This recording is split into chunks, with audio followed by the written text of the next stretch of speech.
Olá, telespectadores, sejam bem-vindos ao programa Ecologia em Ação.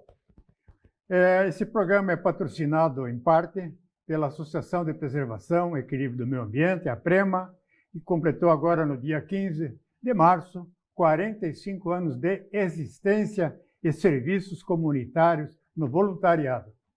Estamos aqui no programa de hoje com a presença de um dos nossos ex-presidentes da APREMA, o Dr. Carlos Adalto Virmão Vieira, Carlão, que foi presidente e teve uma gestão assim fantástica na APREMA, e ele depois vai nos contar os detalhes da gestão dele e alguns outros feitos importantes que marcaram a presença da APREMA na sociedade brasileira. O Dr. Carlos, seja bem-vindo ao programa. Obrigado, Gert. Nós gostaríamos de dizer que a APREMA ela foi fundada em 1977, na CIG.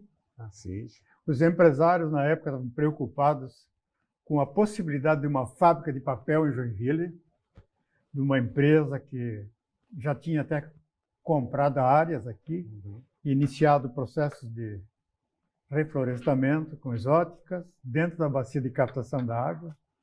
E isso aí incomodou bastante o empresariado de Joinville por causa da fumaça dos gases, do gás sulfídrico gerado no processo de lixívia negra da fabricação de papel. Então, nós sabemos que diversas cidades do Brasil sofrem em decorrência do cheiro do gás de ovo podre. E também de uma área gigantesca de mais de 40 mil hectares que se pretendia reflorestar com pinos, derrubar a mata nativa e reflorestar com pinos e ilhotes.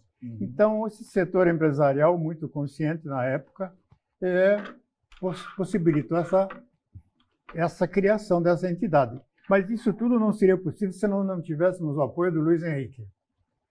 O Luiz Henrique da Silveira foi o prefeito que realmente nos puxou para a questão ambiental, porque ele gostava demais da questão ambiental.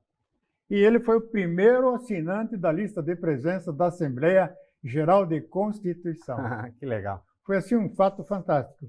E depois de alguns anos, ele nos ajudou bastante também na terceira Conferência de Meio Ambiente em Joinville, no ano de 1979, quando nós enchemos o Cine Colón, e você foi aluno, você foi como participante, aluno. Você entrou para a advocacia ambiental, acredito até emocionado por isso. Com certeza. Mas isso você conta depois. E aí nós, com 800 participantes, com palestrantes internacionais, em parceria com a Munesc e com a ABP Polar, Associação Brasileira de Prevenção à Poluição do Ar, lá de São Paulo, com o jornalista do Estadão, Randolfo Marques Lobato, que ainda é parceiro nosso aqui na APREMA. Nós nos relacionamos bastante. E assim foi um sucesso retumbante para a época. Você imagina, há 45 anos atrás, nós criamos a palavra ecologia, nós divulgamos o que é um ecossistema e falávamos sobre o carro a álcool nessa terceira conferência. Mas, Carlão, eu vou deixar um pouco a palavra contigo para você lembrar algumas passagens relacionadas à APREMA, principalmente aquela uma lá na Alemanha, em Colônia, onde nós tivemos um entreveiro lá com algumas autoridades alemãs em função de agrotóxicos. Exatamente. Não era isso? É isso aí. Que até é um tema que continua muito atual. Né? Atual. Muito atual. Não, Gert, um prazer estar aqui. Né? Gert Roland Fischer, ele é, para mim, né? Ele é uma das maiores autoridades em meio ambiente em Santa Catarina e do Brasil. Eu conheço o Gert desde a minha adolescência. Né? Ele é muito amigo do meu pai também, Carlos Adalto Vieira. E, sem dúvida nenhuma, essa conferência do meio ambiente em 1979, no Cine Colón, aqui em Joinville, que você relembrou e marcou a minha vida, ela abriu os meus olhos para essa questão ambiental. Logo em seguida, eu fui convidado, e eu tinha 16 anos de idade, para dar palestras sobre um tema que ninguém entendia bem o que era o tal de meio ambiente, nas escolas públicas municipais. E eu fiquei meio inseguro como eu poderia dar essas palestras, apesar das ideias, tudo que eu aprendi durante esse congresso estarem assim muito vivos na minha memória, na minha cabeça. E aí eu fui conversar com você na Aprema, e você montou, aí nós montamos uma tarde uma coleção de slides, né, retratando diversas questões ambientais, rios, florestas, animais, né, poluição aérea, poluição sonora, etc. e tal. E em cima dessa coleção de slides, eu montei essas palestras, e eu dei palestras com 16 anos de idade em todas as escolas públicas municipais de Joinville, né? E aquilo foi uma coisa que marcou muito, claro, a vida das crianças que assistiram essas palestras e a minha vida. Aquilo foi quando eu debutei nessa questão ambiental, né? E nós estamos falando disso em 1981, 82, né? Logo após lá a conferência. E eu tenho até hoje, guardo com muito carinho, a carta da Secretaria de Educação do município de Joinville, me agradecendo por essas palestras, e ela é o meu documento número 1 no meu currículo até hoje, né? Então isso foi uma coisa que realmente mudou a minha vida, e a partir dali eu passei a me interessar muito pela questão ambiental, e em 1983, quando eu ingressei na Faculdade de Direito, eu comecei a estudar o que eu achava que seria o direito ambiental, né? E eu me lembro que, na época, conversando com meus professores lá na Universidade Federal de Santa Catarina, em Florianópolis, eles não sabiam o que era o direito ambiental. E eles me diziam que não existia direito ambiental, que existia o direito e que, através das regras do direito, da responsabilidade civil, né, da indenização, do direito penal, do direito administrativo, você conseguiria ter resultados que nós chamamos de direito ambiental, mas que direito ambiental não existia. E eu não me convenci disso, né? O Gert sempre me aconselhando a conversar com a Alemanha sobre isso. E aí, durante a minha faculdade, eu comecei os contatos com a Alemanha. E em 1989, Gert, eu fui para a Colônia, né? E iniciei um mestrado em Direito Ambiental na Universidade de Colônia, aí já formado em Direito, e me tornei um dos primeiros mestres em Direito Ambiental do mundo. Poxa. Né? Porque mesmo os países mais desenvolvidos ainda estavam engatinhando nessa matéria, né? Eu fui contemporâneo de Paulo Afonso Leme Machado, né, que é uma grande referência em matéria de direito ambiental, e nós fizemos o mesmo mestrado. Ele fez na França e eu fiz na Alemanha. Uhum. Ele fez, acho que uns 2 anos antes de mim, e eu fiz logo em seguida, né? E ali começou a grande revolução do direito ambiental, e o Brasil tinha já, desde 1988, então é tudo no mesmo período, né? Uhum. Inovado e inaugurado um capítulo dedicado ao meio ambiente na nossa Constituição Federal, no artigo 225 da Constituição Federal, e todo esse grande movimento, então, desagou na legislação ambiental brasileira que nós temos hoje e que claro, nós sempre vamos ter coisas para melhorar, mas é, sem dúvida nenhuma, uma legislação muito moderna e que nós temos que proteger. Porque, atualmente, hoje, a questão ambiental perdeu vigor, perdeu importância. Está se enfraquecendo o direito ambiental dentro de objetivos imediatistas. E isso é um grande erro que a gente comete. É um perigo. É um perigo, né? Eu tive uma conversa, só para fazer uma brincadeira aí com um tema muito atual, eu tive uma conversa com um especialista esses dias sobre essa questão de mineração em terras indígenas, essa grande discussão que a gente está tendo aí atualmente. E esse especialista me falou um negócio, e o Gert vai assinar embaixo. Ele disse assim, eles estão muito preocupados com o minério, eles estão esquecendo o que está em cima do minério. A floresta, a riqueza que está em cima do minério, que vale muito mais que todo esse minério. Para nós, economicamente falando, sem questão ambiental, é muito mais rentável preservar a floresta do que extirpar a floresta para retirar esse minério que nós vamos entregar quase de graça para os estrangeiros aproveitarem e vamos importar o produto pronto. Na verdade, essa vai ser a medida inteligente. Então, e esse movimento as pessoas têm que abrir os olhos para isso. É isso que elas têm que entender. E eu acho que esse papel que a Prema faz desde 77, eu não tenho esse dado, mas eu diria que a Prema é uma das 10 primeiras associações ambientais do Brasil. Né? Segunda do Estado. Segunda de Santa Catarina. Né? Esse caráter de inovação que a Prema trouxe pelas tuas mãos, pelo Luiz Henrique, né? Que era aquele visionário que nós tivemos. Eu acho que esse grande privilégio, isso deveria ser uma fonte gigantesca de orgulho para Joinville. Joinville cedia uma das mais antigas e atuantes associações de preservação do meio ambiente do Brasil, né? E que está aí completando hoje 45 anos. Mas você foi presidente também nosso, né? Isso, eu fui presidente no final também da década de 80. Eu acho que a nossa maior vitória na época foi, sem dúvida, nós conseguimos fechar o primeiro termo de ajuste de conduta de Santa Catarina. Né? Nós tínhamos a lei da ação civil pública. Inédito. Era inédito, ninguém conhecia essa possibilidade. À época era o Dr. Rui Schneider, que ele era o juiz de direito, depois foi desembargador, hoje aposentado. Né? Foi para quem eu levei essa ideia e ficou muito empolgado com essa ideia. E nós conseguimos, então, foi a construção de um condomínio, do condomínio Luxemburgo, que existe até hoje. E, em função de algumas greves, e tem uma série de detalhes dentro desse processo, se tornou inviável a demolição da obra, né? Economicamente inviável. Isso. Então, nós propusemos que houvesse uma compensação ambiental. Pela primeira vez se falou na opção de uma compensação ambiental. E essa compensação foi feita através da aquisição da área vizinha ao condomínio, né? Que é um morro, né?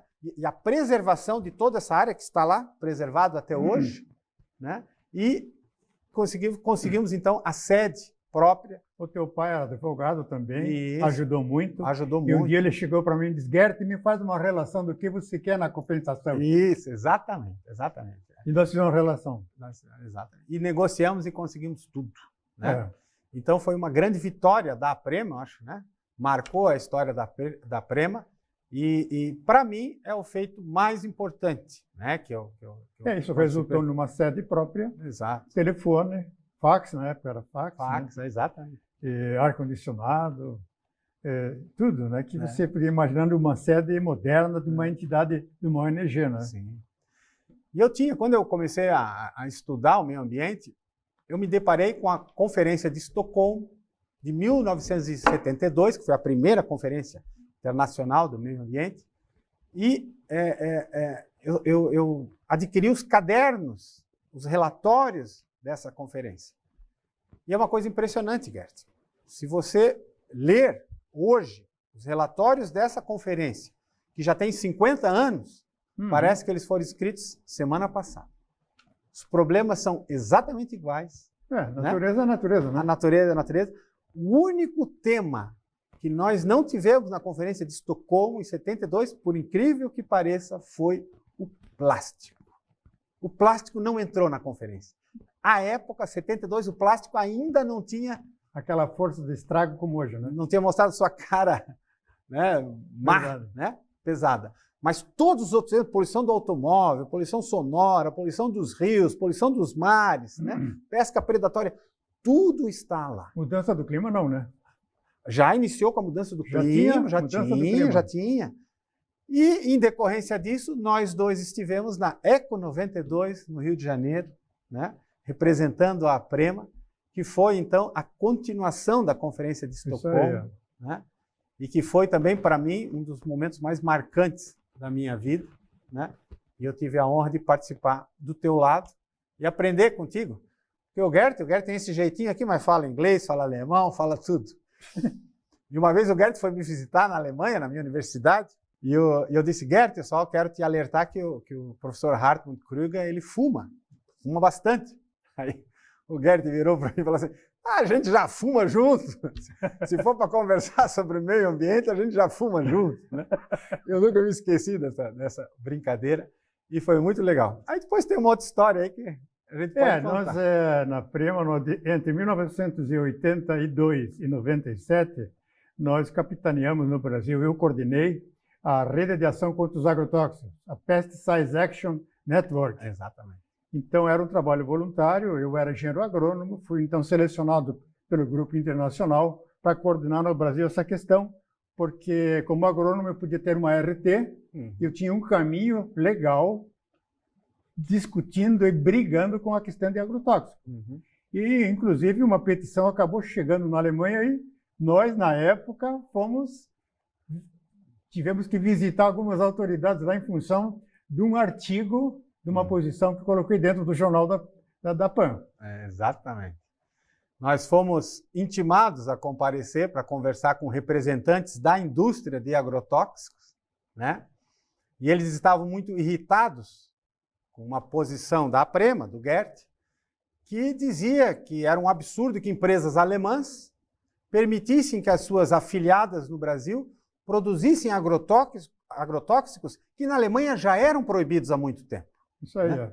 Que a saúde do brasileiro era diferente da saúde do alemão, mereceria menos proteção do que a saúde do agricultor alemão, e eles começaram a ficar muito irritados e passaram... E se alteraram na reunião, né? E passaram a nos ameaçar.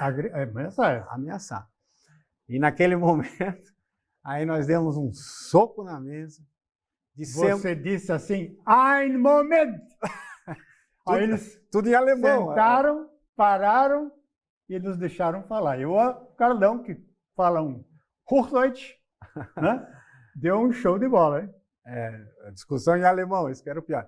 E aí na discussão nós dissemos que eles não estavam só conversando conosco e que esse era um problema que envolvia o Brasil inteiro, que tinha o interesse do Estado brasileiro e que nós íamos envolver nesse problema o Ministério Público Federal, né, para nos auxiliar nessa moção, né? E foi uma grande altercação, uma grande discussão, e a partir desse momento eles passaram a nos tratar de outra maneira, inclusive vieram com ofertas indecorosas, né? Assediaram o Gert no banheiro, o Gert foi no banheiro no momento da reunião, eles foram atrás do Gert, né?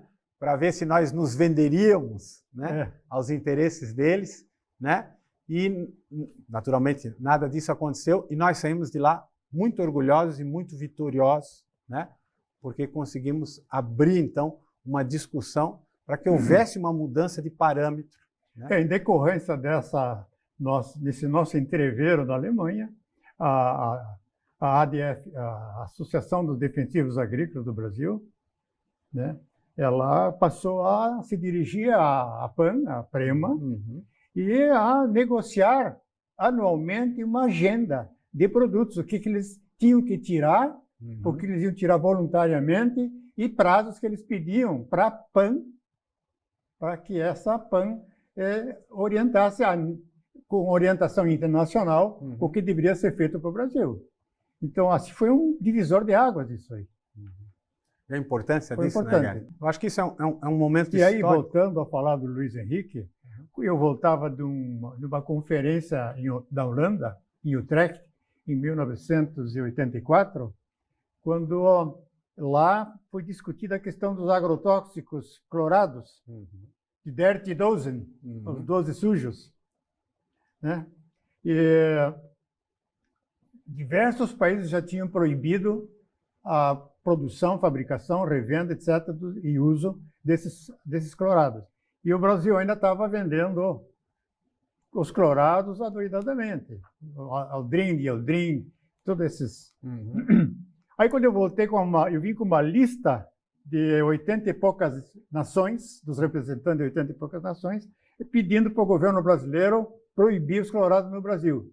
Eu vim da viagem da Europa, fui direto para Brasília, fui falar com o Luiz Henrique, entreguei para o Luiz Henrique a relação, ele chamou a secretária dele. Célia? Não, eu não lembro agora. E em uma semana ele colocou em plenário e foi proibido o clorado no Brasil. 85 foi proibido. Você veja só o papel importante de um deputado, que hoje nós não temos mais esse tipo de contato com o deputado, como nós tínhamos antigamente. Entender o problema e buscar a solução do problema em seguida. Imediatamente. Né? E o Luiz Henrique tinha isso. Ele faz muita falta, né? A gente que trabalhou muito com ele. Você conhece a Lei 12.305, que é a Lei dos Resíduos Tóxicos, de 2010. Essa lei começou em 1989 em Brasília. Nós fomos convocados pelo Fábio Feldman, que era um deputado estadual por São Paulo, federal por São Paulo, e ele também era da Oikos, uma entidade ecológica, que ele se elegeu através dos votos dos ambientalistas, e aí eu ofereci para ele uma questão seríssima, que era a importação de resíduos tóxicos para serem depositados no Brasil sem nenhum tratamento. Aí ele disse: Gert, vou fazer uma audiência pública e você vai abrir a audiência pública. Eu vou te dar 40 minutos para você falar na comissão comissão de meio ambiente da Câmara dos Deputados, e você vai jogar pedra de munição que você pode usar, que eu te dou respaldo. Aí nasceu a Lei 12.305. Quantos anos ela levou? Pois é, imagina. E eu fiz uma denúncia pesadíssima, né? Então eu disse: a Casex não sabe o que está entrando nos contêineres. Aí o pessoal da Casex olhou assim para mim e disse: os caras vão empreender. Aí a imprensa toda veio para o meu lado.